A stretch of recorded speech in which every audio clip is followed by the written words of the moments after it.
Good evening,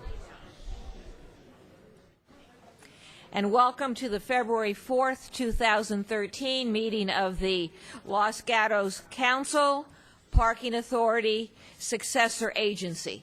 Before we begin with the flag salute, I'm going to ask everybody in the chambers right now to take a seat, not on the floor. If you don't have a seat in the chambers, please move out into the lobby and take a seat there.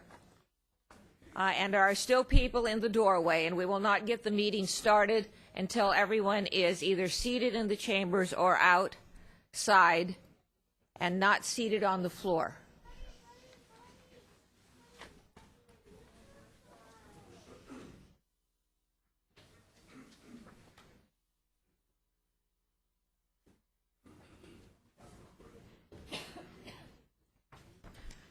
And while you're moving into seats in the lobby and off the floor, I would ask you to please put your cell phones on silent or vibrate. And ask the clerk to please call the roll. Thank you, Mayor. Good evening. Councilmember Joe Przinski. Here. Councilmember Marcia Jensen. Here. Councilmember Diane McNutt. Here. Vice Mayor Steve Leonardis. Here. Mayor and Chair Barbara Spector. Here. Thank you. The first thing we do at all of our meetings is the Pledge of Allegiance, and what we have historically done and will be doing this evening is asking a young member of our community to assist us in leading the flag salute. And this evening, that person is Ethan Rokes. Ethan, if you'll please come up here. And I'm going to have Ethan stand up here with me at the dais while I tell you a little bit about this impressive young man.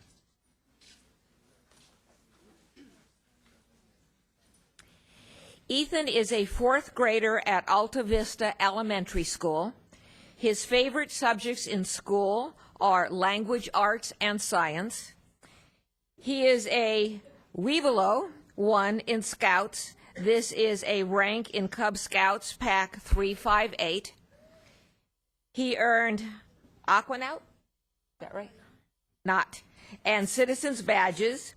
Ethan has an older and younger brother, and all have been in scouting. His dad is an Eagle Scout. Ethan participates in food drives and various Scout Creek cleanup projects. The Ross Creek area in Westchester was adopted by Pack 358 when Ethan's older brother was Weebelo, in the Weebelo Pack. He plays soccer. He is a member of the Los Gatos United Soccer League comp team, the Predators. He plays basketball through the Los Gatos Saratoga Recreation Center and baseball, AAA Union Little League. He enjoys reading, drawing, and playing video games. Ethan can land a front flip on the trampoline. He has a 2-year-old golden retriever, Charlie, who likes to eat Ethan's socks.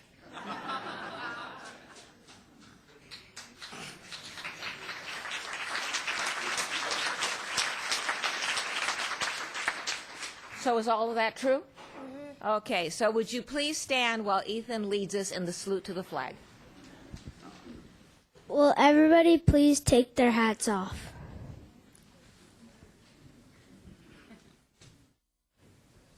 I pledge allegiance to the flag of the United States of America and to the republic for which it stands, one nation, under God, indivisible, with liberty and justice for all. Thank you, Ethan. Go down.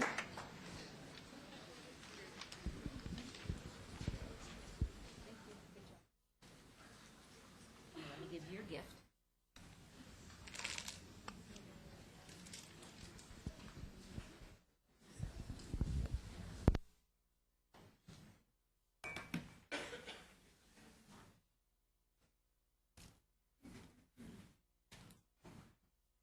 One more round of applause for this special guy.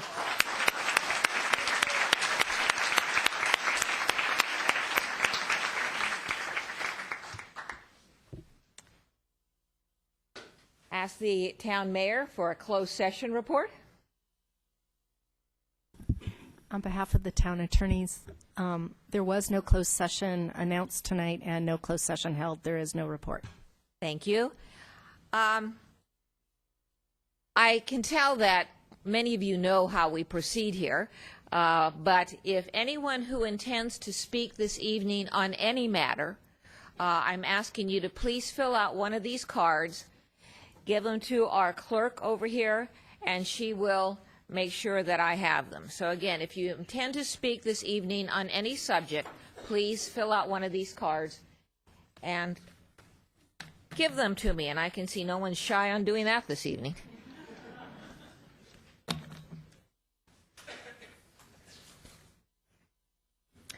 All right, the next item on our agenda, council matters. Does anybody on the council have anything to report out?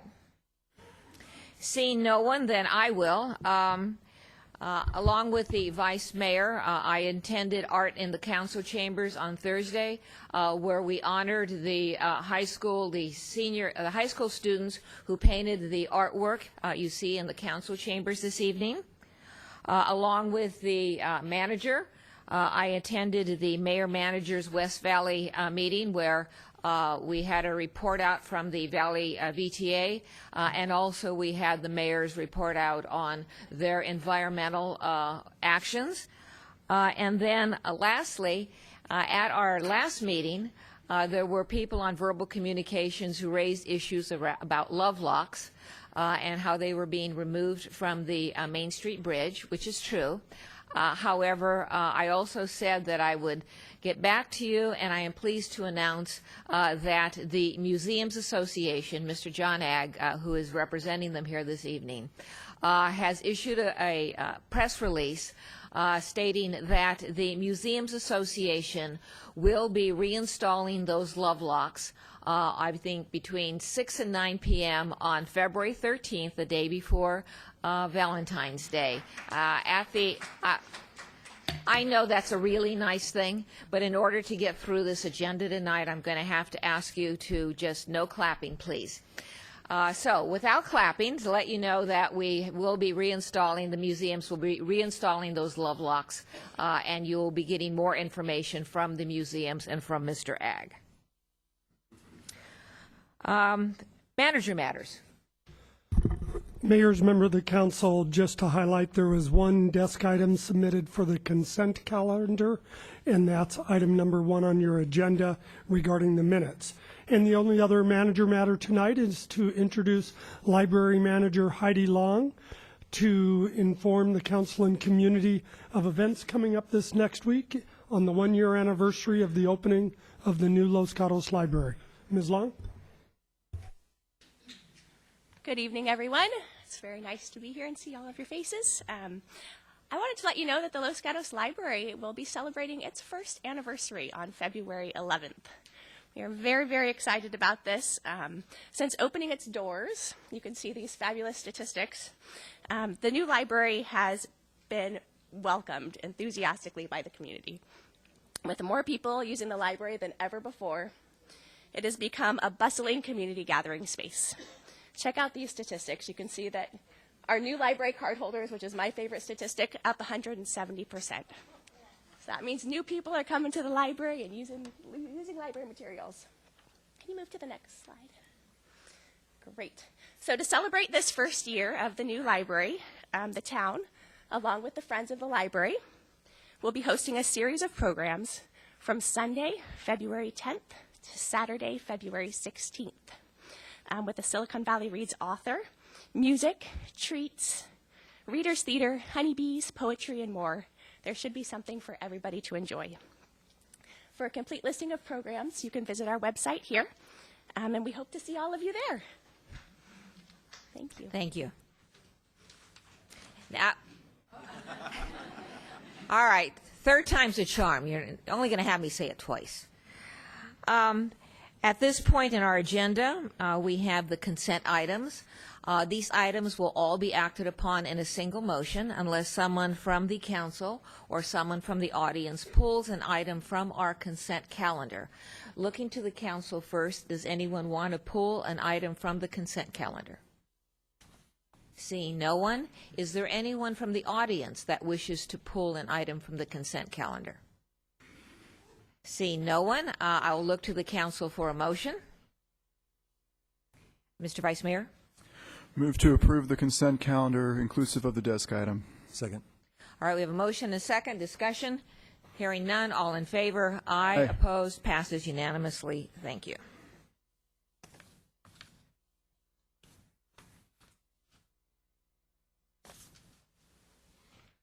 All right, next agenda item, verbal communications.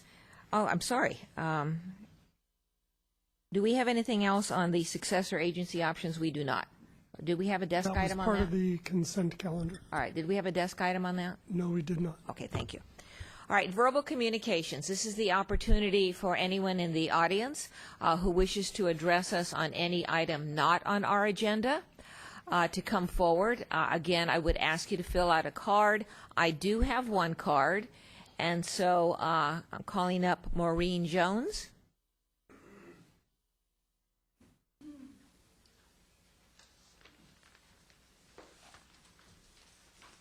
Good evening. Regarding the Valley Water District's vote to purchase and add unapproved fluosilicic acid to our drinking water for the purpose of treating people rather than the water. The article I'm handing out for you today is entitled Fluoride, Teeth, and the Atomic Bomb. It was commissioned in 1997 by the Christian Science Monitor, and despite editorial approval, it was never published. The author, investigative reporter Christopher Bryson, went on to write a book, The Fluoride Deception, published in 2004. Both the article and the book are based on the 1995 declassified documents of the U.S. atomic bomb program known as the Manhattan Project. The documents cast new light on the roots of water fluoridation and explain the political longevity of a public health policy that can now easily be shown to be neither safe nor effective. Fluoride was the key chemical in atomic bomb production. Massive quantities of fluoride were essential for the enrichment of uranium-235, not only for the first two atomic bombs and nuclear weapons of the Cold War, but also for uranium enrichment to this day. One of the most toxic chemicals known, fluoride rapidly emerged as the leading chemical health hazard of the U.S. atomic bomb program, both for workers and for nearby communities. By 1945, there were 12 lawsuits. The military felt the litigation could threaten the program's progress. Thus, claims that fluoride in public water is safe and effective for reduction of tooth decay are rooted in protecting the U.S. atom bomb program from litigation and were generated by A-bomb program scientists. How better to deflect litigation than to argue fluoride is so safe you can add it to public water for children's teeth. And finally, this article, Fluoride, Teeth, and the Atomic Bomb, is available by searching that title on the internet. The 18 declassified documents are available at Deepwater, New Jersey lawsuit, as it's noted in the margin of the article. Also is the declassified document showing the military was concerned about the neurotoxicity to bomb program workers. Page 2 is the abstract from Chemical and Engineering News from a study in brain research reporting fluoride is indeed neurotoxic at the level of fluoridated water. Sorry. Thank you. Is there any, I don't have any more cards. Anyone else wishing to address us on verbal communications? All right, seeing no one, we'll now go on to other business. And this agenda item is a discussion of policy issues and direction regarding firearm sales in Los Gatos and consideration of regulations on the sale of firearms and ammunition. The way we will start with this agenda item is Mr. Larson will be making a, I'm sorry?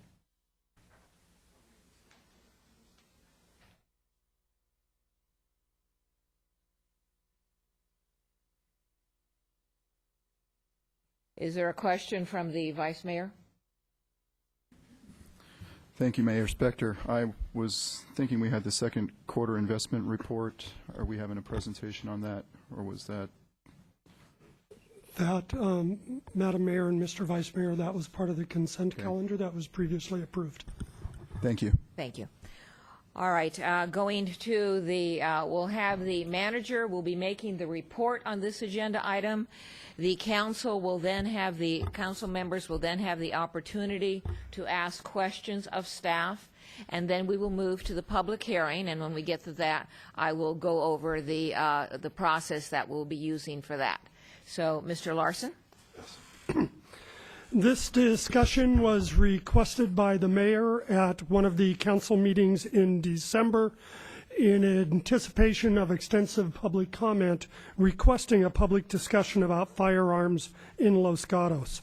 This presentation will follow the staff report in that it will provide a background on Templar Sparks and that review that led to that business opening in the town, as well as a set of recommended directions for council consideration later in this meeting. I did want to highlight some of the documents that have been presented to the council and the public. There was the staff report included in the agenda packet last Thursday and Friday. There were 2 desk items distributed today, one this morning or one this afternoon, including additional public comment received by the town and council through 3 p.m. today, as well as a staff report responding to multiple requests of information from the council. And I will be addressing those additional requests for information in this presentation. Then this evening, we provided an additional item to the council at your seats that I will also be presenting, which are copies of the business licenses that were actually issued to Templar Sports. These were referenced in the staff report given to you earlier today, and Vice Mayor Leonardis subsequently asked for copies of the actual licenses. So we have given those to you tonight per his request. This is obviously a very challenging and divisive issue nationally, statewide, and now locally, and this report is intended to answer questions and to provide facts and to try to stay out of the emotional and rhetorical issues that will be prevalent on all sides of this issues.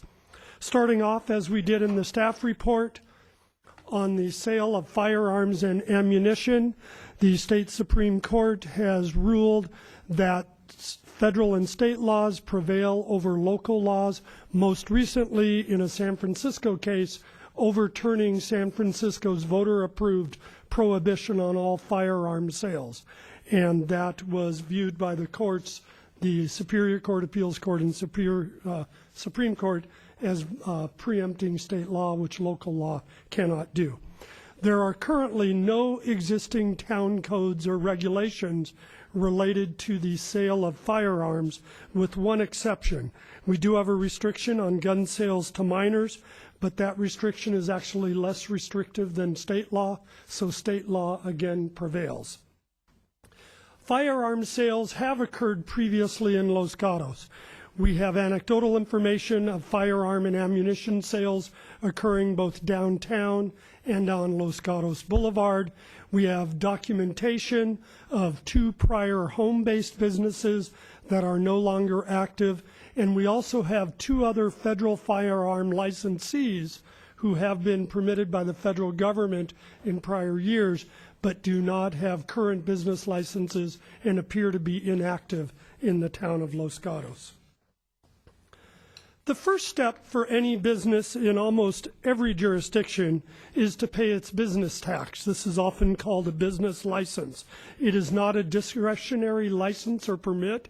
It's a mechanism to collect a business tax from all businesses operating in a jurisdiction. In Los Gatos, there are 4,000 business taxes collected each year. 3,200 of those are renewals, and roughly 800 are new each year. On average, for 2 fiscal years we looked at, 6 per year required a conditional use permit before the business tax could be paid and the license received.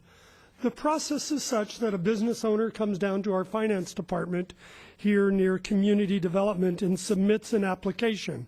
Based on that application, the town reviews the intended business use and where that business would be operating to ensure it is in compliance with town zoning.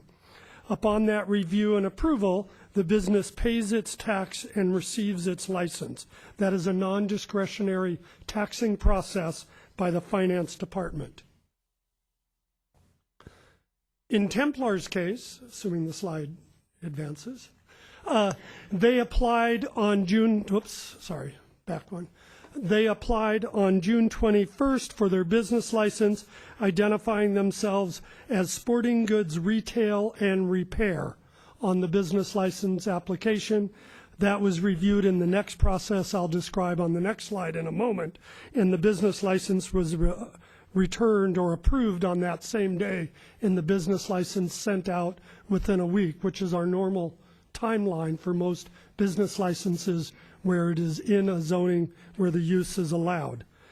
I will highlight in the documents that were given to you earlier this afternoon, shortly after 1 p.m., there was documentation that in August, Templar came back to the town and provided documentation that the state requires that their business license specify that it is allowed for firearm retail sales, or that the town has no prohibition on firearm retail sales.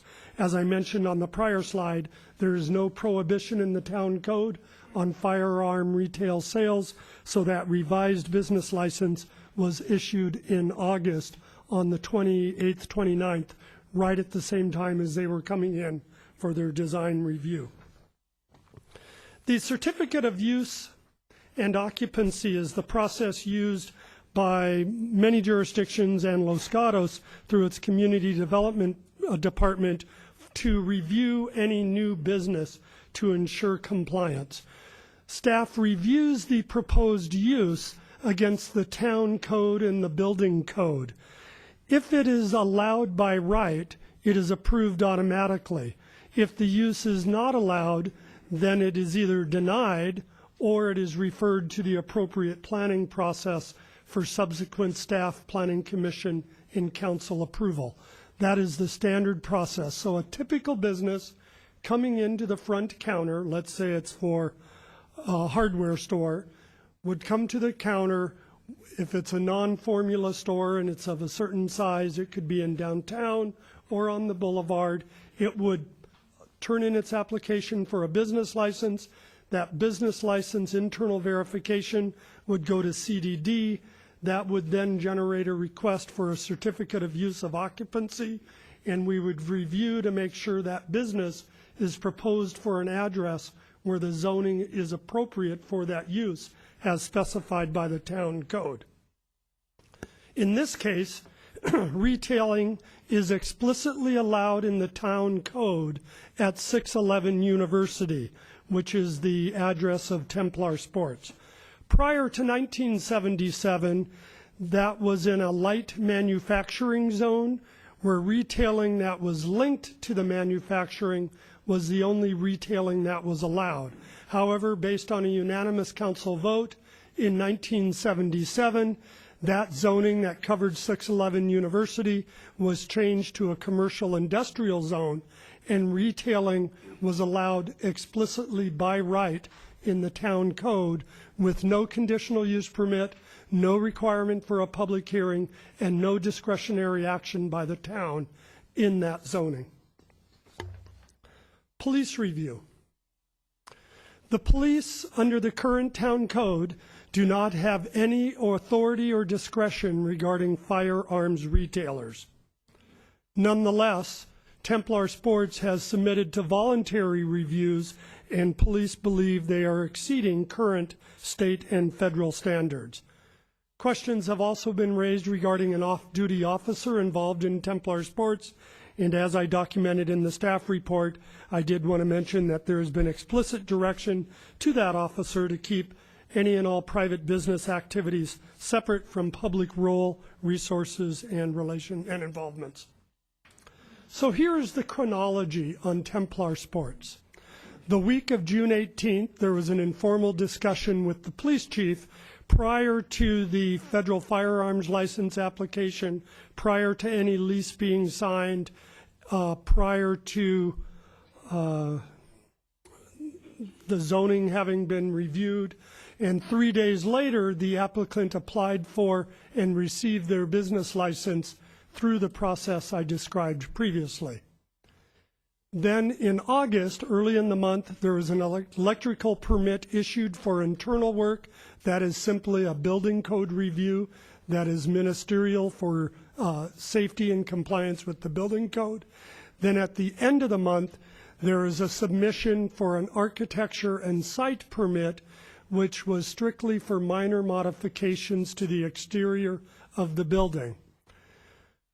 At the same time as the ANS permit application is when the request for the modified business license came in regarding firearm sales. In September, what we call the Design or Development Review Committee, DRC, approved the minor exterior modifications because they were all in compliance with the town's commercial design guidelines. Again, that architectural review has nothing to do with use. It's simply architecture and site. Following the DRC approval, the building permit was submitted in late September, and then the work was completed and signed off on December 20th. So a number of questions have come forward that I thought it might be most helpful to answer them as directly as we can. First, why was this store allowed to open? There was no legal authority that we could find in the town code that allowed staff to do anything otherwise. Why are other businesses more regulated? Simply, it's specified in the town code that they will be more regulated. The town council adopted in 2002 the requirements that any formula retail businesses in downtown had to go through a conditional use permit process. The town council put in the town code in 2004 that any personal services salon on the ground floor in downtown had to have a conditional use permit. And in 2009, the town council approved a massage parlor and service ordinance. So those were all three prior actions that set up separate processes and standards for those types of businesses. No such standard or process has ever existed for firearms retailers in Los Gatos, to the best of our research and knowledge. Can we close Templar Sports? We believe we have no legal authority to close Templar Sports unless they violate federal or state law. Can we restrict firearms in the future? Absolutely, within limits, as we're now recommending. And this moves to the last part of staff presentation. Staff is recommending and requesting council direction to research and bring back for council consideration a number of appropriate land use and regulatory controls over firearms retailers in Los Gatos. First and foremost is which land use zones are most appropriate for firearms retailers. We do not believe, based on prior court rulings, that we can prohibit firearm sales in all land use codes. There needs to be some appropriate places to avoid the blanket prohibition, which has not been sustained in prior court rulings. But this is a research project we'd bring back. Clearly, our initial thinking is residential would be inappropriate. Downtown commercial and neighborhood commercial would likely be inappropriate. Controlled manufacturing or commercial industrial might be zones to further review for their appropriateness as potential firearms retailer locations. Whether or not firearms retailers are limited to any specific zones, the council could adopt, as other jurisdictions have, a conditional use permit requirement for any retailer of firearms or ammunition. And this would be a conditional use permit process, as the council has previously implemented for formula retailers, personal service salons, and massage parlors, and other businesses throughout the town. 3, we believe we could restrict home occupations to avoid a repeat of what existed a few years ago in town that would apply to non-collectors for people who are in the active sale and resale of firearms. 4th, other jurisdictions, most notably Campbell and San Jose, have established a police permit process. This police permit process is not a land use approval. It is an operating requirement on the firearms retailer that has been sustained looking at 3 issues: safety, security, and liability. It's not the legitimacy of the use and operation. It's ensuring safety, security, and liability protections. One city in the state has progressed on requiring ID checks for ammunition sales. As you already know, California requires ID checks for any firearm acquisition in California. ID checks are not required for ammunition sales. We also understand this is a matter being considered for possible state legislation, but one jurisdiction so far has been able to implement this locally without challenge. And we would review that and bring back a recommendation.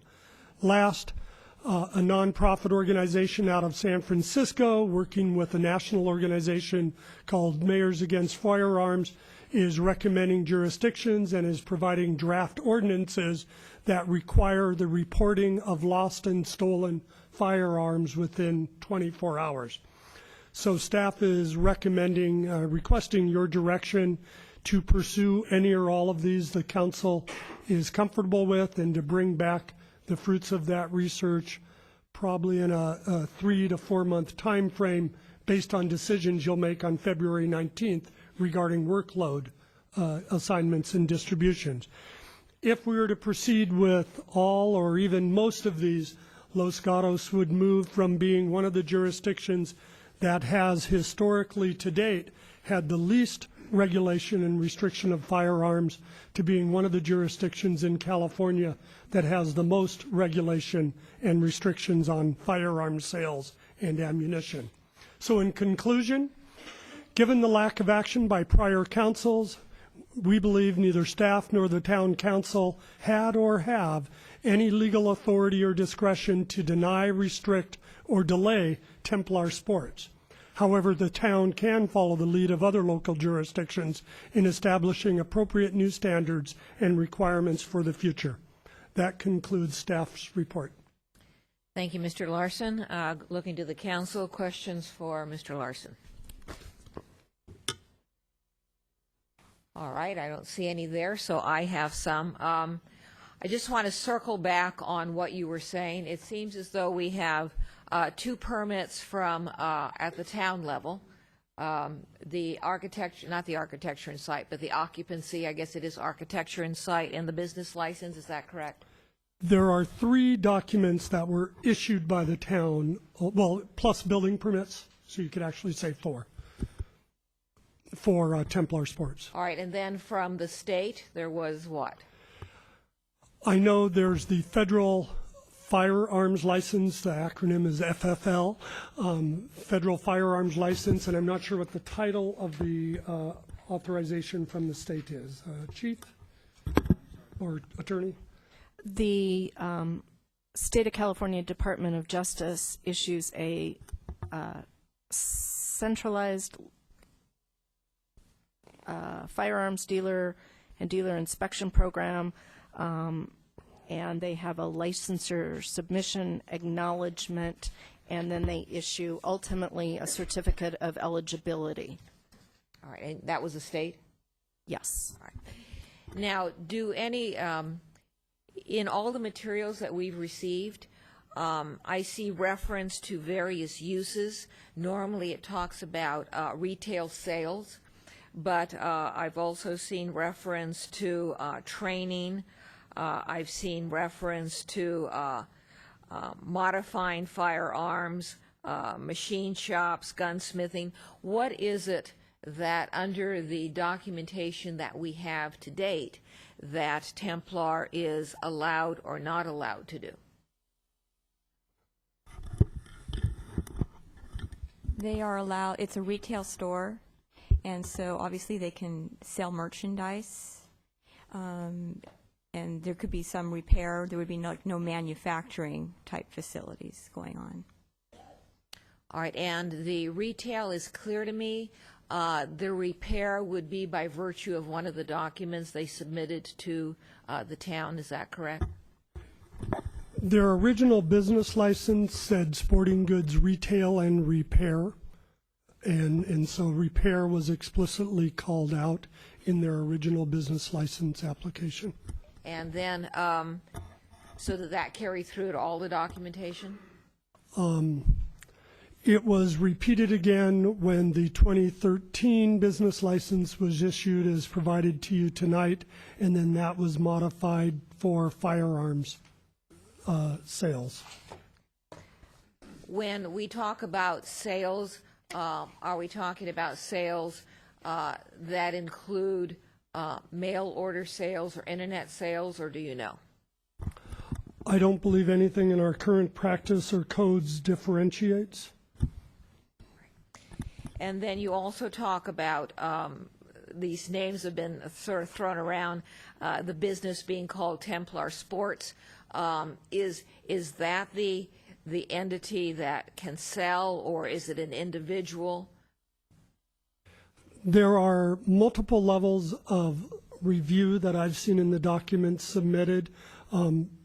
Templar has existed as Templar Sports and Templar Armaments or Armory in various documents that have been submitted, and then there is an individual certification and licensing that needs to occur at the federal and state level. I believe one of the documents we provided to you in the 1:30 packet this afternoon was an example of Rob Chang, I believe the name is, one of the owners of Templar Sports, his actual certificate from the state that allows him to own and sell firearms. And from the town's perspective, is there any challenge with the use of the various entity names and individual names? We have not found any to date, in that it has been a fairly transparent record of the business and the licensing. We are and will continue to ensure that we believe the business is operating to the standards required by state and federal law, and should we ever identify an exception to that, we would work with the state and federal authorities on whatever enforcement is appropriate. And that includes the licensing and permitting of the businesses and individuals in the sale and repair of firearms. Okay, thank you. Ms. Jensen. I wanted to follow up on one of the mayor's questions regarding the business licenses and repair. And then looking at the business licenses we received this evening, they do not refer to repair at all. So what is the manager's reasoning in, I think you stated that repair is allowed? In the document we gave you at 1:30 this afternoon, when you look at the actual application, it explicitly states sporting good retail and repair.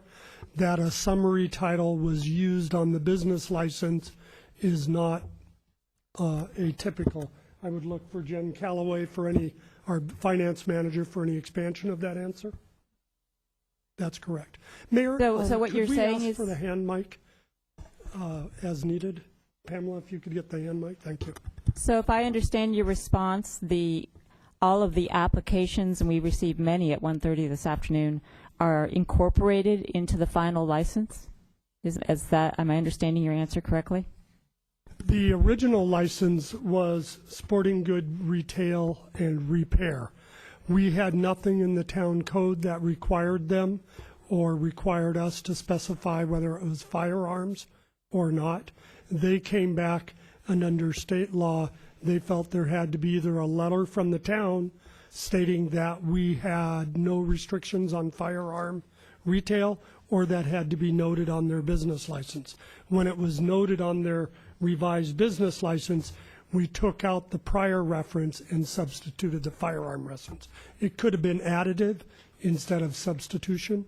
The underlying license application remains the same, that it was an application for, quote, sporting good retail and repair, unquote.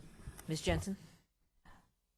I'm sorry to beat a dead horse, but I'm trying to figure out what takes precedence, because in looking at the various applications and building permits, the use is referred to variously as retail sporting goods, retail. I think there's one that says retail sporting goods and repair.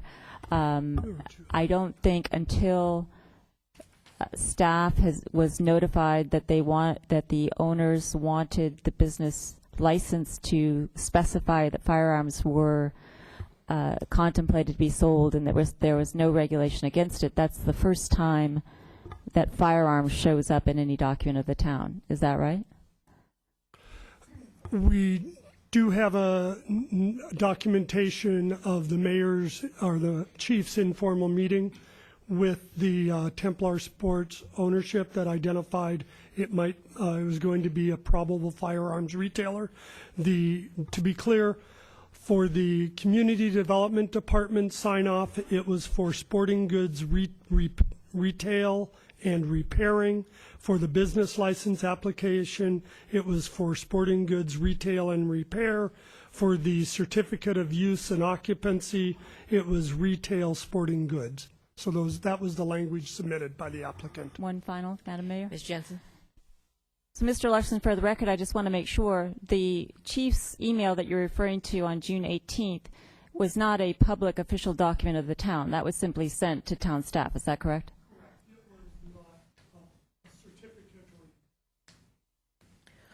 And one more question following up on your staff report, Mr. Larson. You mentioned the prior home occupancy permits. There's none right now, correct? To the best of our knowledge, there are no federal firearms licenses involving the retail. What we just learned today, there may be some federal firearms licenses that were in the database that are a specified category for collectors. It's one of the issues we will research based on your action tonight when we report back to you on the home occupation issue. Now, I haven't gone back and looked at our home occupancy ordinance, but wouldn't there be, if my memory serves me correctly, a limitation on a home occupancy that requires the purchasers to drive to the location, that kind of thing? That's my memory. That's very old from now. I'll ask Sandy. Do you mean like only one customer at a time is Yes. allowed? Yes, that is correct. Okay. And we do have documentation of at least one of those prior home occupations related to firearm sales having a business license with the town. But that is no longer an active business license nor an active federal firearm license. All right. Thank you very much. I see no one else with questions. I have no further questions. Now, let's before we get into the testimony of those of you here who want to talk with us, let me go over a few things. First of all, this meeting is here. We're having this meeting tonight because I knew there was an interest in this subject matter, clearly, and the council and the staff have been working with me to have this meeting go forward. Obviously, from the number of people who are out here in the audience and the number of cards I have, this could very well be the biggest public input that, at least that I've ever experienced, and maybe that there has ever been. That being said, the way it will go forward is I have the discretion to limit the amount of time that people speak. The maximum is 3 minutes, but I have chosen not to do that because I am assuming that when you come up,